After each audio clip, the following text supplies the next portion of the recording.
Sekarang saatnya baca komentar warga bumi. Let's go. Kita baca dulu dari Saweria.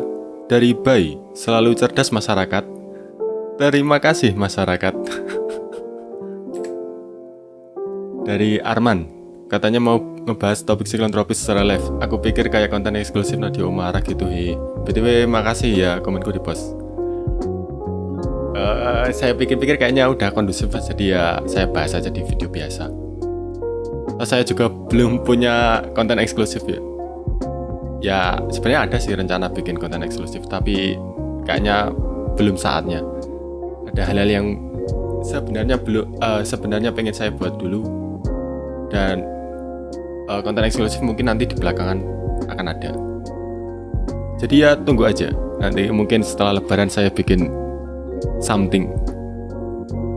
Thank you. Dari Setra, Lego, saya pernah lihat berita gempa dengan kedalaman 0 km. Bisa berikan penjelasan terkait kedalaman 0 km ini? Kalau berdasarkan penjelasan dari USGS atau Badan Geologi Amerika, sebenarnya gempa dengan kedalaman 0 km itu tidak ada. Nah, biasanya epicentrum gempa itu memiliki error sekitar 1-2 km. Nah, kenapa biasanya muncul gempa dengan kedalaman 0 km? Itu biasanya karena kebutuhan data yang cepat ya. Jadi ketika stasiun atau sensor pencatat gempa itu mendapat data dan itu kan ada errornya, nah itu langsung dilaporkan. Makanya kadang itu muncul gempa kedalaman 0 km. Nah 0 km itu sebenarnya belum terhitung dengan tingkat error ya. Jadi biasanya gempa 0 km itu muncul ketika stasiun gempa itu jaraknya cukup jauh dengan epicentrum gempa. Nah, di sisi lain epicentrum gempanya itu cukup dangkal, sehingga di situ terjadi error. Jadi kedalamannya itu tidak tercatat secara baik atau secara presisi. Jadi ada margin errornya di situ, yaitu sekitar 1-2 km. Nah, biasanya setelah dikoreksi nanti pasti kedalaman gempanya itu bisa berubah. Jadi secara umum gempa 0 km itu biasanya data awal atau data yang didapat secara cepat dan belum dihitung dengan margin errornya.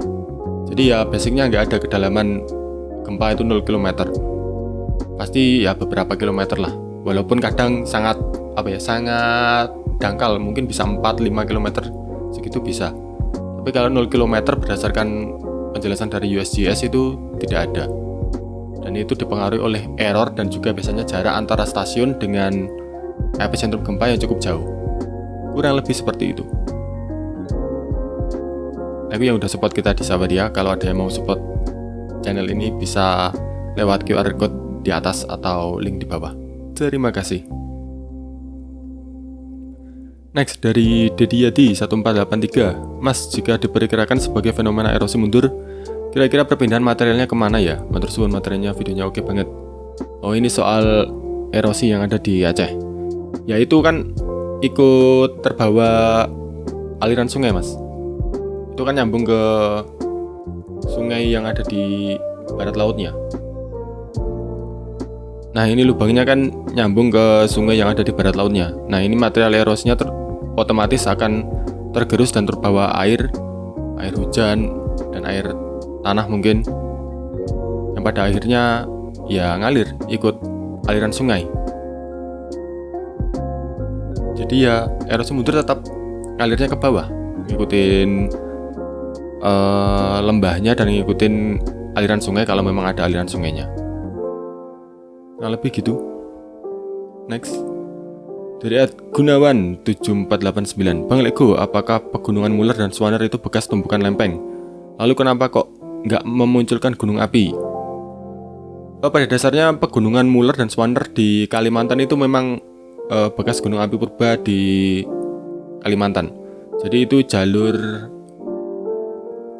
sabuk gunung api purba yang ada di Kalimantan. Jadi salah satu lempeng benua yang membentuk Pulau Kalimantan atau Borneo itu adalah lempeng mikro, namanya itu Southwest Borneo atau SWB. Nah, Southwest Borneo itu asalnya itu dari Gondwana, yang lokasinya itu sekitar di utara benua Australia. Nah, selain itu ada juga lempeng mikro atau teran yang juga ikut menyusun Pulau Kalimantan, yaitu adalah lempeng IJWS atau East Java West Sulawesi. Nah, di sekitar akhir Kapur itu SBB atau Southwest Borneo itu sudah mendekat ke Sundaland, jadi sudah nempel ke Sundaland. Nah, di antara SBB dan IJWS yang merupakan lempeng benua, di antaranya itu ada lempeng samudra yang disebut sebagai Mesothetis. Nah, lempeng samudra tersebut itu mensubduksi bagian selatan dari SBB, sehingga muncullah gunung api di era tersier, mulai dari Paleogen, Eosen, sampai Miosen. Nah, setelah itu, gunung api tersebut itu mati karena IJWS atau lempeng benua East Java West Sulawesi itu menabrak lempeng benua Southwest Borneo, sehingga gunung apinya mati dan sekarang sisa-sisanya itu tinggal jadi pegunungan Muller dan Swaner itu. Misalkan formasi batuan gunung api Malasan yang berusia sekitar Oligosen, terus ada terobosan atau intrusi Sintang yang berupa andesit, basal, itu kan produk-produk vulkanik. Makanya di beberapa area yang dekat dengan pegunungan Swaner dan Muller, misalkan di Kalimantan Tengah, itu kan banyak ditemukan mineral emas kan, karena ya itu dari produk-produk vulkanik di masa lampau. Jadi ya memang pegunungan Swaner dan pegunungan Muller itu menjadi jejak-jejak busur vulkanik di Kalimantan di masa lampau. Next dari @KTL Garage, Mas mau tanya, apa bisa cuaca direkayasa dan gempa juga kemungkinan bisa direkayasa? Kalau cuaca kan sifatnya lokal, ya bisa. Kayak misalkan menaburkan garam di udara untuk membantu pembentukan awan itu bisa. Nanti misalkan awannya di stop di sini, istilahnya di stop lah, dibentuk di sini agar tidak ke sana, itu bisa. Tapi kalau gempa ya gempa kan ada 3 ya, gempa tektonik, gempa vulkanik, sama gempa buatan. Ya kalau kalian ngeledakin bom, ya itu termasuk gempa, tapi kan itu kan gempa buatan. Kayak misalkan orang bangun jalan terus di pegunungan itu bisa kan pakai bom kan, itu getarannya kan bisa dirasakan. Ya itu termasuk gempa, tapi gempa buatan. Tapi kalau gempa kayak vulkanik, gempa tektonik ya tidak bisa. Next dari @Adam Suraka 2680, Om, kenapa ada sebutan gunung api monogenetik, hanya erupsi sekali aja?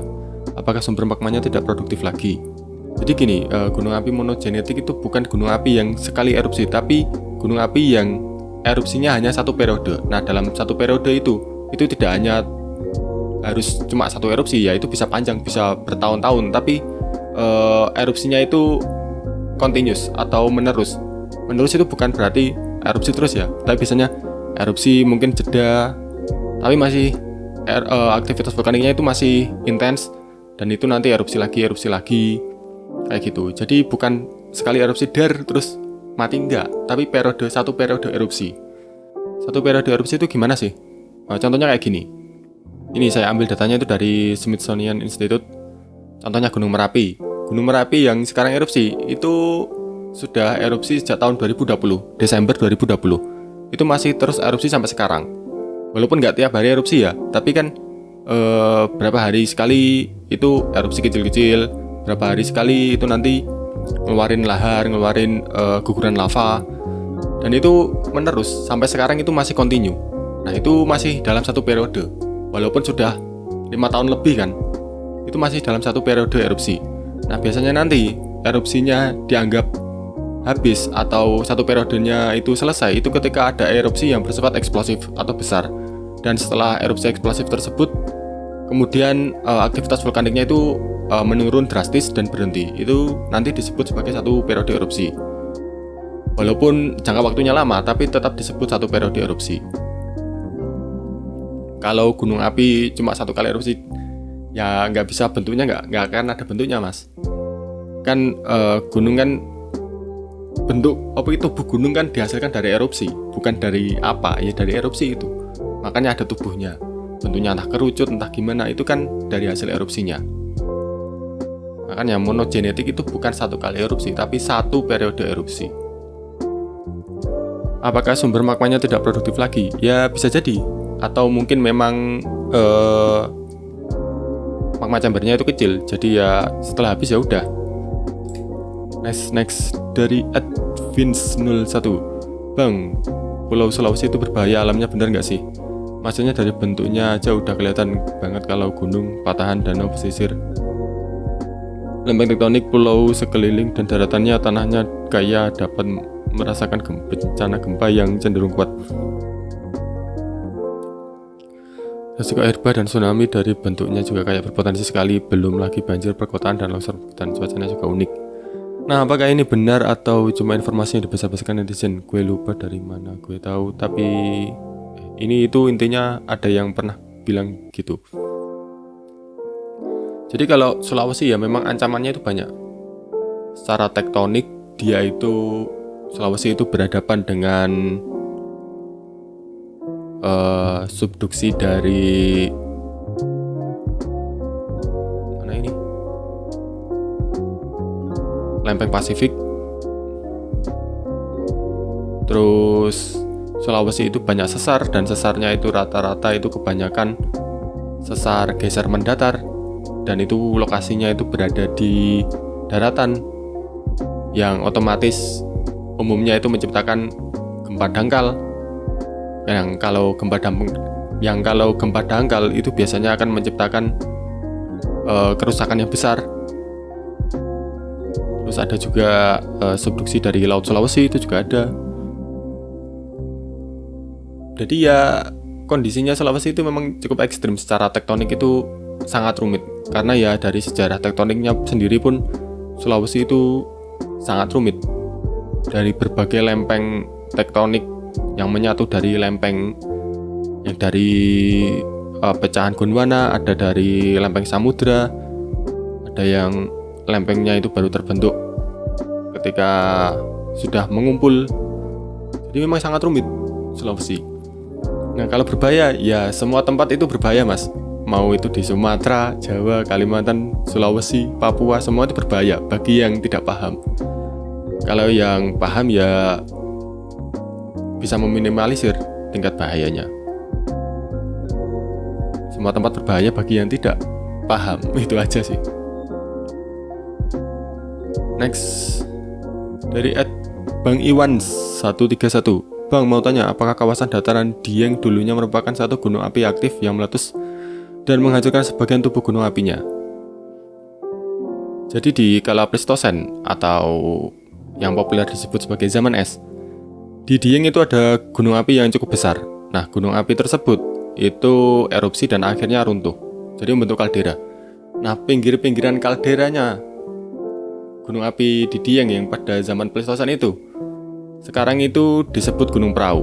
Jadi Gunung Prau itu sebenarnya adalah pinggiran dari kaldera dari gunung api di wilayah Dieng yang pernah eksis di sekitar periode Pleistosen. Makanya kalau dilihat kan agak bentuknya itu agak melingkar kan, pinggirannya perahu ini. Nah, ini sebenarnya perahu itu kaldera. Nah, setelah gunung api yang besar itu runtuh, kemudian muncul gunung api yang kecil-kecil ini kan. Ada muncul stratovulkano yang ukurannya kecil. Terus ada gunung api monogenetik juga yang banyak muncul. Terus danau-danau. Nah, itu sebenarnya posisinya itu di dalam kalderanya perahu tadi. Jadi itu setelah perahu runtuh, terus meninggalkan kaldera, terus tumbuh gunung api yang lebih muda di periode Pleistosen Holosen. Dan sekarang ya yang kita tahu sebagai Dieng Plateau atau dataran tinggi Dieng. Kalau nggak salah di dataran tinggi Dieng itu ada sekitar 20-an kawah kalau nggak salah. Ada 20-an ya kawah dan juga pokoknya aktivitas vulkanik di sana itu ada sekitar 20-an. Next dari @edwinkrishna2902. Apa Gunung Padang merupakan piramid atau proses geologi alami? Gunung Padang. Oke. Gunung Padang itu sebenarnya itu adalah columnar joint, Mas. Kalau di geologi itu disebutnya itu columnar joint. Columnar joint itu berasal dari lava yang membeku. Kemudian ketika lava tersebut membeku atau mendingin, itu kan awalnya kan lava kan sesuatu yang meleleh kan. Ketika mendingin itu terjadi kontraksi, terus menciptakan retakan-retakan yang disebut sekarang menjadi columnar joint. Nah, itu sebenarnya batuan vulkanik, Mas. Nah, columnar joint itu biasanya bentuknya itu bisa macam-macam. Bisa kayak kotak-kotak, terus persegi panjang, bisa juga itu persegi 8, persegi 6, atau yang agak membulat itu bisa. Macam-macam bentuknya. Dan columnar joint atau kekar kolom ini itu bisa ditemukan di seluruh dunia, Mas. Jadi mau di Indonesia, mau di Amerika, mau di Jepang, mau di Islandia, itu banyak ditemukan. Dan ini fenomena yang umum terjadi di gunung api, karena ini memang produk dari vulkanik. Jadi ini kan Gunung Padang. Jadi ini kan columnar joint-nya Gunung Padang. Ini kayak bentuknya agak kotak-kotak ini kan, agak kotak persegi panjang ini kan. Ketika aja di Google columnar joint, nah ini muncul ini. Nah, kayak gini. Ini kan kayak gini-gini kan. Ini di seluruh dunia itu banyak sekali, Mas. Di seluruh dunia yang ada gunung apinya itu sangat banyak hal semacam ini. Dan ini sudah menjadi pengetahuan umum di bidang geologi bahwa ini memang terbentuk secara alami. Nah, ini malah ada yang bentuknya berdiri kayak gini. Bahkan yang saya ketahui di Jawa aja itu banyak sekali columnar joint itu. Misalkan di Pacitan itu ada. Terus di Wonogiri itu ada, besar banget itu juga, sangat besar. Tapi ditambang itu batunya. Kalau yang di Wonogiri. Terus ada yang di Kebumen itu ada, di pesisir selatan. Di Pekalongan ada. Bahkan ada lagi juga itu yang di Padang. Di Kota Padang ya, bukan di Gunung Padang, di Sumatera itu. Itu juga ada, besar banget. Dan di Padang itu kan columnar joint-nya itu ditambang, batunya diambil. Nah, setelah itu tahu, terus diusahakan untuk dikonservasi kan. Nah, itu lucu. Ada perdebatan. Itu saya nonton 1 atau 2 tahun yang lalu di berita itu. Jadi setelah pertambangannya itu dihentikan kan terus manggil ahli kan, ahli geologi dari universitas, lupa saya, dosen geologi. Terus ada juga dari dinas kebudayaan di sana. Itu lucu, yang ahli geologi itu menjelaskan, ini namanya columnar joint begini. Nah, ini harusnya dikonservasi biar ya sebagai pembelajaran lah, sebagai geosite untuk pembelajaran edukasi. Dan kebetulan kan di atasnya itu juga ada semacam kebudayaan lah, entah apa, pokoknya ya mirip-mirip kayak Gunung Padang gitulah, entah bangunan apalah dipakai oleh masyarakat di zaman lalu. Terus si ahli geologinya itu bilang, ini kan bagus, di bawah ada geosite, geologi, di atasnya ada cagar budaya. Jadi ada 2 ilmu pengetahuan lah yang bisa kita pelajari dari sini. Nah, terus itu ada dinas kebudayaannya itu lucu. Jadi dia itu kayak menerima kalau penjelasan bahwa batuan ini tuh berasal dari proses geologi. Tapi di sisi lain dia itu kayak nggak terima kalau batuan ini itu berasal dari proses alam. Jadi ngomongnya, ya ini kan columnar joint, tapi ini kan sudah digunakan manusia untuk peradaban begini. Jadi lucu itu jadinya. Nah, kasus Gunung Padang ini kan sebenarnya ya kayak gini sebenarnya. Ini kan batuan yang terbentuk secara alami kan sebenarnya columnar joint ini, dari gunung api yang ada di situ, dari lava gunung api di sana. Kemudian mungkin di zaman megalitikum itu dimanfaatkan oleh masyarakat yang menghuni di sana untuk ya mungkin untuk ibadah atau untuk tempat tinggal dan lain-lain. Batuan tersebut dipakai dan itu sebagai terus jejak-jejaknya itu dianggap sebagai kebudayaan kan. Ya, it's okay dari situ. Tapi kalau ngomong ini sebagai piramid itu ya coba aja dibuktikan gimana. Lawang di seluruh dunia columnar join itu banyak sekali kok. Gimana Anda membuktikan bahwa ini piramid? Orang sampai sekarang kan nggak ada datanya juga, cuma perdebatannya kayak gitu-gitu aja. Coba jelaskan dari mana ini batunya, terus nyusunnya itu gimana. Ini kan sebenarnya kan bentuknya acak juga.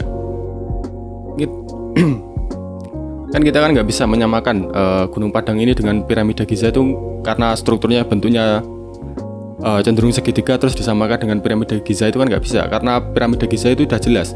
Piramida Giza itu kan disusun dari batu kapur atau batu gamping, dan tidak ada struktur batu gamping itu yang bentuknya kotak-kotak semacam itu tidak ada, dimanapun itu tidak ada. Sementara kalau columnar join ya bentuknya kayak gitu, banyak di seluruh dunia itu banyak. Terus piramida Giza kan udah jelas, di sana ada lorongnya, ada mayatnya, ada benda-benda yang lain, udah jelas sih bahwa itu piramida. Kalau Gunung Padang ini disebut piramida ya silakan aja dibuktikan kalau itu memang piramida. Bagaimana masyarakat dulu membangun dan asalnya batuannya itu dari mana. Terus bagaimana memahatnya biar bentuknya kayak gitu, kotak-kotak kayak gitu. Itu silakan dibuktikan aja. Padahal tanah itu aja ada strukturnya, ada yang granular, ada yang prisma, ada yang blocky, ada yang pejal. Itu ada tanah, itu ada strukturnya. Apalagi kalau belajar mineralogi, itu yang dipelajari itu bangun ruang semua itu. Kayak kuarsa itu bentuknya kayak apa, terus pirit itu bentuknya kayak apa. Itu bentuknya semua, itu bentuk alami semua. Kayak misalkan kayak gini, ini kuarsa. Apakah kalian pikir ini dibuat? Enggak, ini asli alamnya itu kayak gini. Struktur mineralnya itu kayak gini. Terus ini pirit. Pirit itu bahasa kerennya itu false gold atau emas palsu. Bentuknya kubus kayak gini. Ini asli alam, bentukan alam kayak gini. Di alam pun bentuknya asli kayak gini. Bukan ini dipahat. Ini asli bentuk alam. Mineralogi itu ya dibahas itu ya udah bangun ruang, ada yang heksagonal, ada yang berapa sumbunya ini berapa, terus belahnya itu belah berapa. Ya itu semua struktur alami dari mineral. Dan mineral itu penyusun utama batuan. Jadi ya itulah, kita terlalu menganggap remeh alam, bahwa alam tidak bisa menciptakan sesuatu yang memiliki bentuk simetris. Itu kita terlalu meremehkan itu. Jadi ketika melihat kayak gini itu dianggap ini pasti buatan manusia. Ya kalau bangunannya ya buatan manusia, tapi kalau bahannya ya alam yang menyediakan. Kurang lebih gitu. Next dari Arkananta 19. Mas Lego, penasaran cara kerja lidar sensor yang ada di drone gimana? Dan sebelum ada drone tersebut, buat nentuin jenis batuan, elevasi, sama morfologi suatu tempat pakai apa? Secara sederhana, lidar itu cara kerjanya ya, lidar itu memiliki sensor. Nah, sensor tersebut itu memancarkan gelombang elektromagnetik, yaitu bisa macam-macam lah gelombangnya, bisa visible, bisa infrared, bisa ultraviolet. Nah, pancaran gelombang tersebut itu nanti kan menemui target atau objek. Nah setelah itu gelombang elektromagnetik tersebut itu kan akan dipantulkan kembali kan. Nah itu ditangkap sama sensor. Nah jarak dari gelombang elektromagnetik yang dipancarkan oleh lidar dan kemudian dikembalikan objek melalui reflektan dan nanti diterima oleh sensor. Nah itu nanti dihitung sebagai datanya. Nah itu dengan pengolahan tertentu nanti bisa digunakan untuk mapping misalkan topografi, morfologi dan sebagainya. Sebenarnya nggak lidar pun bisa, kayak misalkan drone itu juga bisa. Drone misalkan sederhana pakai Mavic Air 2 itu bisa buat mapping topografi, itu bisa. Jadi sederhananya yaitu dari gelombang elektromagnetik yang dipancarkan kemudian dipantulkan kembali oleh objek. Nah jarak tadi itu yang digunakan sebagai data nanti untuk di pengolahan untuk menentukan elevasi, ketinggian dan semacamnya. Terus buat nentuin jenis batuan, elevasi, sama morfologi suatu tempat pakai apa? Sebelum drone ya. Kalau sebelum drone ya survei terestrial. Kalian pernah nggak lihat di jalan-jalan terus ada orang neropong-neropong? Nah ya kayak pakai itu survei geodesi atau survei terestrial. Itu bisa pakai, kalau dulu ya pakainya total station, sebelum total station itu ada theodolite, terus ada waterpass yang orang neropong-neropong di jalan. Nah itu pakai itu untuk morfologi elevasi, itu pakai itu sebelum adanya drone, sebelum adanya citra satelit, sebelum adanya radar, sebelum adanya lidar. Nah kalau jenis batuan ya harus survei geologi, harus datang ke lapangan. Kalau sebelum ada teknologi kayak sekarang ya harus survei lapangan, terus diukur deep and strike-nya, perlapisannya kemana. Nah kayak gitu-gitulah, robot itu dicatat, digambar, dan seterusnya, kurang lebih gitu. Next dari Wahyu Alfa, Bang Lego, apa benar wilayah Kebumen dulunya merupakan palung laut yang dalam? Dan adanya batu skismika, apa dulu Kebumen merupakan garis tepi pantai purba? Ini masih berhubungan tadi dengan yang Kalimantan tadi. Jadi Pulau Jawa itu disusun oleh dua lempeng tektonik, yaitu lempeng lempeng SWB atau Southwest Borneo, sama lempeng EJWS atau East Java West Sulawesi, atau kita ambil lempeng Jawa Timur aja, East Java. Nah, dua lempeng tersebut akhirnya kan bertabrakan atau kolisi dan membentuk Pulau Jawa yang saat ini kita tahu. Nah, di Pulau Jawa itu terdapat 3 lokasi yang sampai saat ini tuh menyingkap tabrakan lempeng antara lempeng Southwest Borneo dan juga lempeng East Java atau lempeng Jawa Timur. Yaitu yang pertama itu di Ciletuh di Sukabumi, terus di Kebumen itu di Karangsambung, dan yang ketiga itu di Klaten di Bayat. Nah, Kebumen ini merupakan tempat yang secara litologi itu paling lengkap batuannya, itu paling beragam dibandingkan Ciletuh dan dibandingkan juga dengan Bayat. Nah, tadi sudah saya jelaskan bahwa lempeng benua Southwest Borneo dan lempeng benua East Java atau Jawa Timur itu bertabrakan dan dua-duanya itu lempeng benua. Nah, sebenarnya sebelum terjadi tabrakan antara dua lempeng benua tersebut, di tengah-tengah antara SWB dan East Java itu ada lempeng samudra, yaitu lempeng samudra Neotetis. Nah, lempeng samudra tersebut itu mensubduksi bagian dari lempeng benua Southwest Borneo, sehingga muncul gunung api. Sampai pada akhirnya lempeng samudra tersebut terus terdesak oleh lempeng Jawa Timur, dan akhirnya lempeng Jawa Timur itu menyatu dengan lempeng Southwest Borneo, dan jadilah Jawa dan Sumatera. Dan jadilah Jawa dan Borneo atau Kalimantan. Nah, posisi Kebumen menurut para ahli itu posisinya itu di lempeng samudra yang terjepit tadi. Jadi ada lempeng samudra yang terjepit oleh lempeng benua Southwest Borneo dan juga lempeng East Java. Nah, di Kebumen atau Karangsambung itu merupakan lokasi terjepitnya lempeng samudra Neotetis tadi yang dijepit oleh lempeng benua Southwest Borneo dan juga lempeng Jawa Timur atau East Java. Makanya di Kebumen itu secara litologi itu sangat beragam. Jadi bukan hanya ditemukan batuan-batuan yang muncul dari lempeng benua, tapi juga muncul dari lempeng samudra. Misalkan kayak serpentin. Serpentin itu cuma ditemukan di lempeng samudra. Lempeng samudra ya, bukan samudranya. Jadi itu memang bagian kerak samudranya. Dan serpentin itu batuan lempeng samudra yang sudah masuk ke zona subduksi.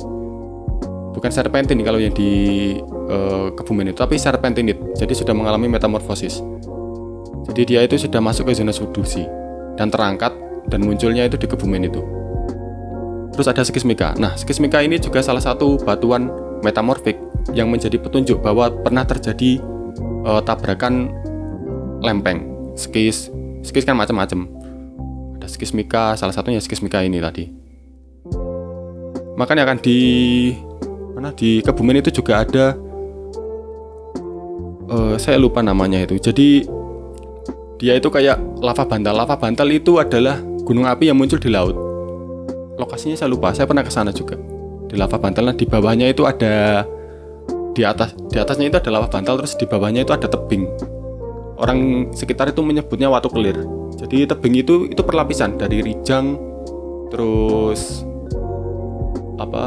rijang, terus gamping merah, rijang, gamping merah, rijang, gamping merah, rijang, gamping merah. Nah, rijang ini itu batuan sedimen yang terbentuknya juga di dasar samudera, tapi dia sedimen. Nah, di atasnya itu ada lava bantal. Lava bantal itu berasal dari gunung api yang muncul di bawah laut. Terus di Kebumen itu juga ada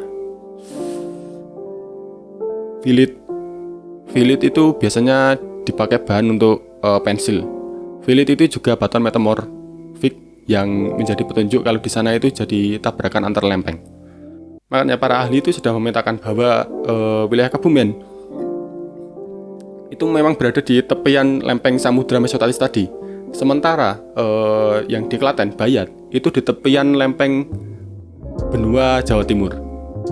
Jadi makanya di Bayat itu tidak ada ditemukan kayak batuan yang berasal dari lempeng samudra itu tidak ditemukan. Kayak eklogit, terus rijang itu tidak ditemukan karena dia berada di tepian lempeng Jawa Timur yang lempeng benua. Sementara di Kebumen itu jauh lebih beragam karena dia bertemu dengan lempeng samudra, bertemu dengan lempeng benua, dan terjadi proses metamorfisme dan semacamnya, sehingga batuannya itu jauh lebih beragam. Dan memang di Kebumen itu banyak ditemukan juga batuan-batuan yang berasal dari dasar lempeng samudra. Apa dulu Kebumen merupakan garis tepi pantai purba? Mungkin tidak berada di pantai purba, tapi posisinya itu di batas lempeng benua. Batas lempeng benua kan nggak selalu daratan ya, bisa posisinya di samudra juga, cuma dia tetap lempeng daratan. Ya kayak misalkan gini, kan lempeng Eurasia kan, misalkan yang di Pulau Jawa, lempeng Eurasia kan bukan hanya yang ada di daratan Pulau Jawa, tapi kan sampai pantai selatan sampai sini kan, ini kan lempeng benua semua sebenarnya. Nah, posisinya Kebumen yang saat ini tersingkap itu mungkin posisinya di sini, di antara lempeng benua dan di antara lempeng samudra. Jadi sudah sangat mepet dengan pertemuan lempeng benua dan lempeng samudra sebelum terjadinya kolisi dengan lempeng Jawa Timur tadi. Gimana, pusing? Saya juga bingung jelasinnya secara sederhana itu gimana ya. Next dari Wahyu Windarto 6945. Lego, saya pernah geolistrik di daerah Pedan, Klaten untuk eksplorasi air tawar. Dapat airnya tapi kebanyakan asin. Sumur warga pun banyak yang asin, padahal lokasinya jauh dari pantai. Pembentukan geologi dan morfologi di Pedan dulu seperti apa? Karena bisa air asinnya, tolong jelaskan, terima kasih. Pedan. Wah, menarik ini. Pedan. Oh, ini yang di utaranya Bayat ini, Mas ya? Yang di utaranya Pegunungan Bayat ini. Menarik sih. Kok bisa ya airnya asin? Padahal itu vulkanik sih materialnya, dari Merapi harusnya. Itu saya tanya, Mas, kedalamannya itu berapa? Dapat airnya itu di kedalaman berapa? Yang asin itu. Kalau dari peta geologi sih, wilayah Pedan itu di bawahnya yang vulkanik, yang material dari erupsinya Gunung Merapi, itu memang ada batu gampingnya, Mas. Ada batu gamping Wonosari yang usianya ya Miosen. Nah, kalau batu gamping kan berasalnya itu dari sedimen laut ya, dari koral, terumbu karang yang sudah mati terus terlitifikasi, terangkat ke permukaan, terus jadi batu gamping. Tapi biasanya kalau batu gamping itu ya enggak menyimpan air asin sih, karena dia sangat poros.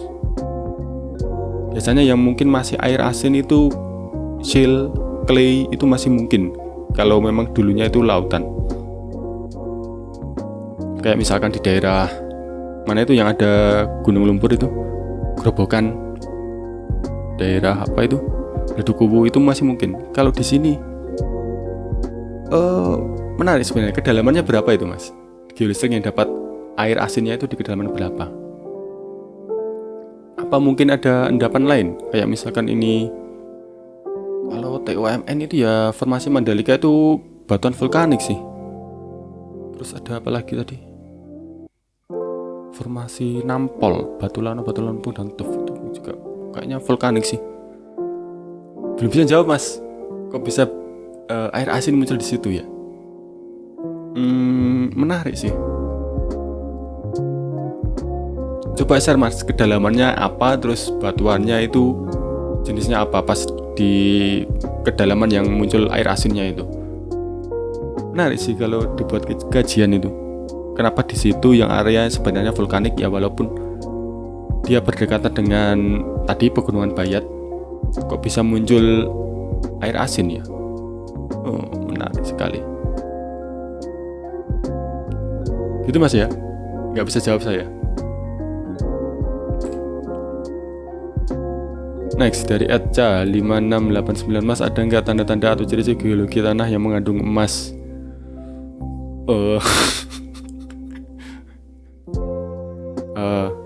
Yang pertama itu gini, emas itu kan ada dua, emas primer sama emas sekunder. Nah, emas primer itu ya berasal dari batuannya, dari batuan vulkanik yang mengalami mineralisasi.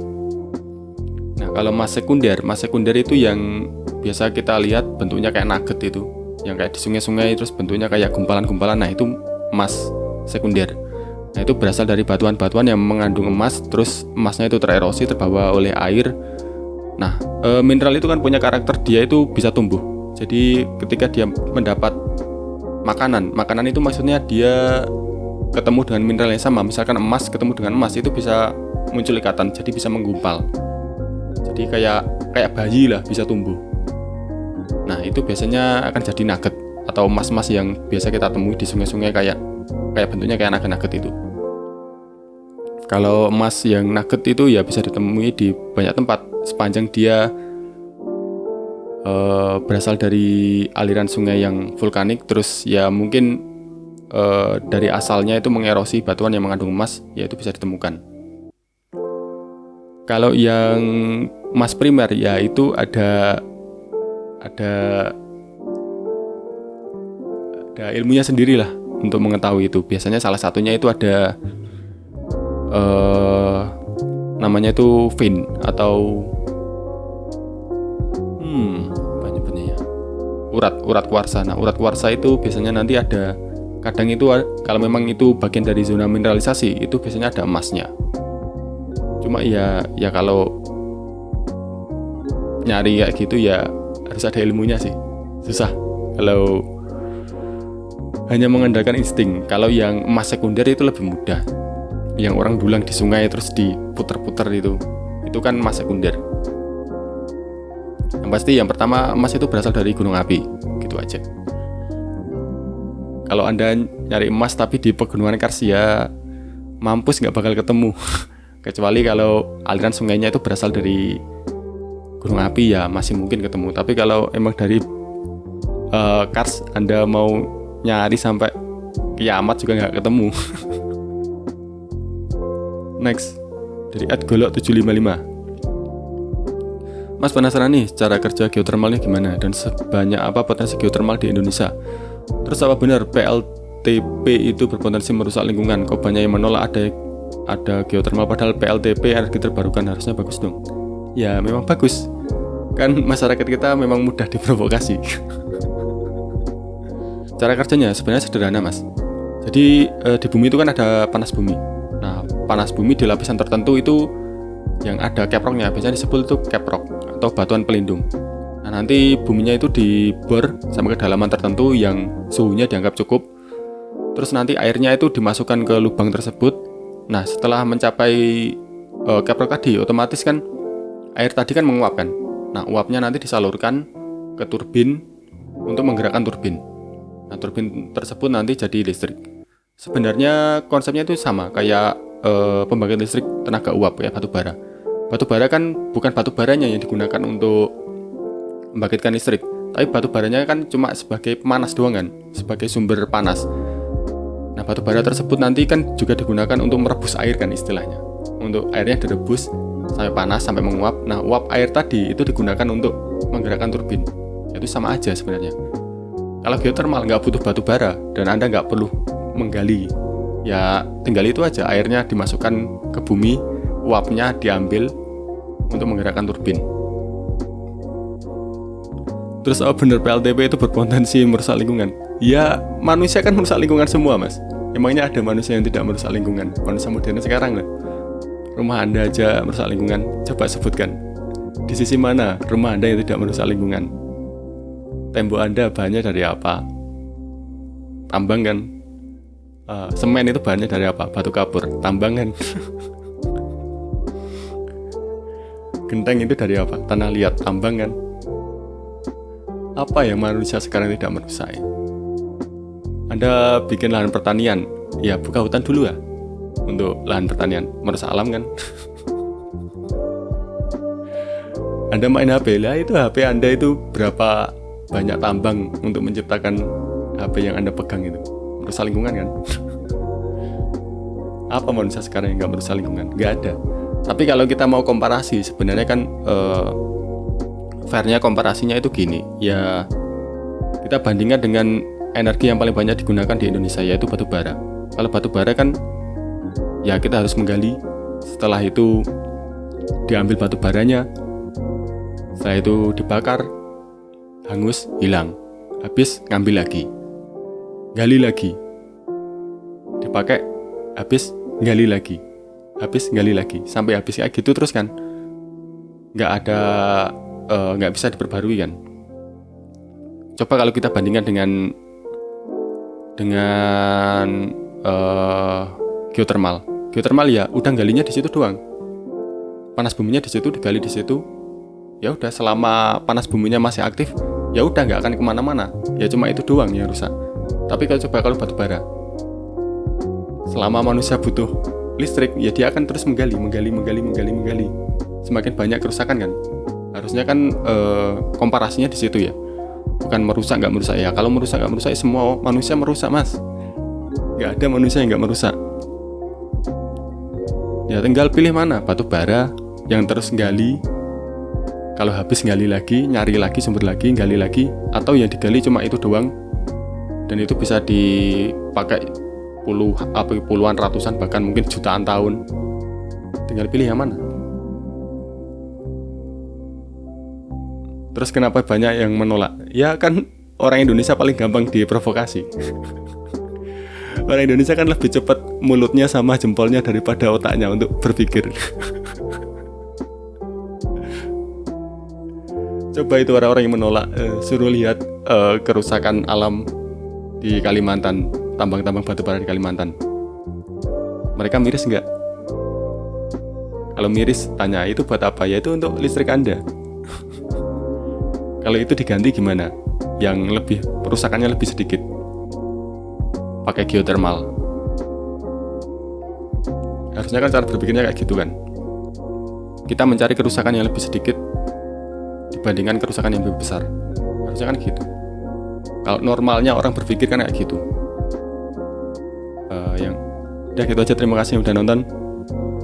Kalau ada pertanyaan silahkan tulis di kolom komentar. Kalau bisa nanti saya jawab. Terima kasih, see you next time.